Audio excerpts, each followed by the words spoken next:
This video picks up where the last one left off, which was number 1B, in which we finished off the blocking out and we defined the characters a little bit more.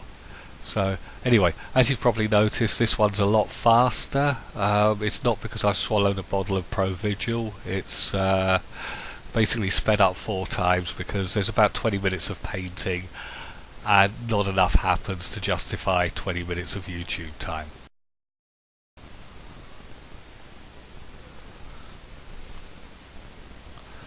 Yep, just giving things more definition, and this will inform the next stage quite a lot. That is a figure there right on the left. That was the head that we just outlined. This is the rightmost figure, jumping in the air, knees bent and legs tucked up behind.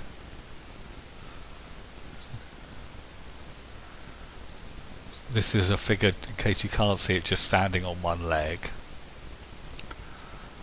And we're back to this shape, which I really like. Just pulling out a little bit of the background.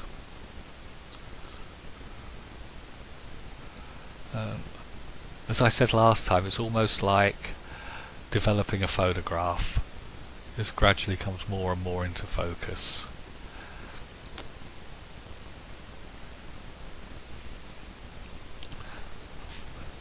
Okay, more firming up of the background shapes.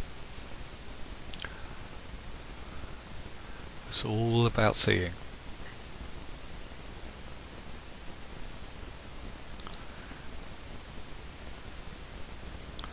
That's a lot of thought going into the negative space in this image. One of the sort of legacies of Cubism is sometimes it's very hard to tell foreground from background, which is a good thing.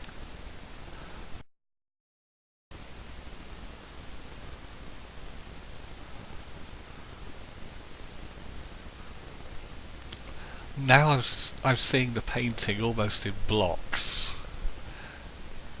and just working these blocks. The burnt umber is fairly neutral, and I'm basically using it to change tone.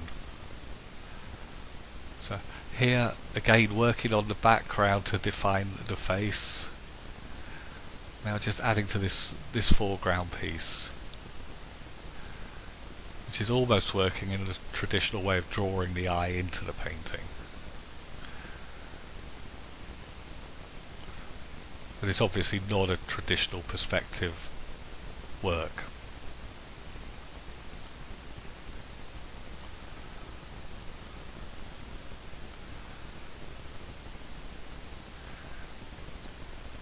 See, all the time it's taking shape. Also, we're losing a lot of the bright yellow, which was always the plan. So the next stage we lose even more of it.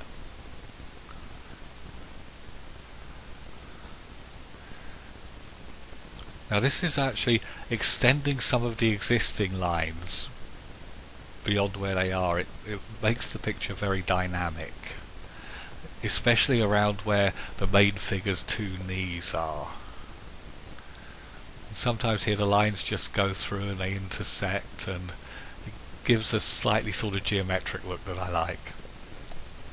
But it also actually helps the viewer quite a lot to make sense of the painting. So this part's fun, but a wrong line can completely change a painting in the wrong direction. Then there's no real answer apart from titanium white and start that part again. Hasn't happened with this one yet. Now, if you just noticed, as if by magic, a lot of the yellow went white. That was because I wasn't recording. It was a mistake on my part. So I haven't found a technique for painting without using a brush or my hands. So yeah, this is just finishing off the white blocking in again to kill some of the yellow. Now, what's happening now is this is actually a magenta glaze. Magenta's great for this because it is actually a primary colour. Everyone teaches that it's red, but if you want to make red with paint, you use magenta and yellow, and you'll get a sort of traditional, what in England is known as a pillar box red. So, there you go. But what's happening now, we're using a glaze, which means it's deliberately letting the paint underneath show through, but it has a unifying effect. More goop. So, yep. Now things start to happen relatively quickly. You can see how the bottom left corner as we look is now becoming much more unified. But the thing to remember with a painting, and this is probably what people find the hardest, is that it doesn't have to look good at all stages of the process. In fact, most great paintings look pretty awful if you just take a snapshot of them while they're being put together, but the artist actually sees what's to come. That sounded very pretentious, it wasn't meant to. But it is a big part of it. If you can't stand working on something that looks, to all intents and purposes, like a mess, your future's probably limited.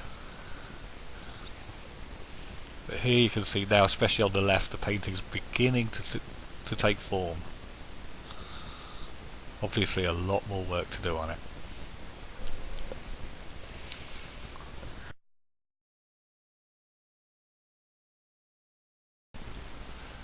And this is where we're up to. Thanks for watching, and the next video should be posted within the next day or so. So watch this space.